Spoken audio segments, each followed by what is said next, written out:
કે અમારથી જે બળે આ એમનો બાપ એમને હજી બાળે અને અમારા હળી હાટા કરે એમને ભાંગી નાખે આ એમનો બાપ પૂરેપૂરા કાળે અને જ્યારે અમે માથે પડવીને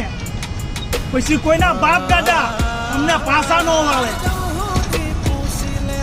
વગર હથિયારે હથિયાર કહેવાના અને દુશ્મનોની ફાડી ચાર કરી દે એ આપા અમે જ કહેવાના આપા પરવાર 24 ઘंटा सबका रहता है जो कदाच बोल बोलू लागे तो पड़ी चीजों बच्चे दुश्मनों हमारा अच्छे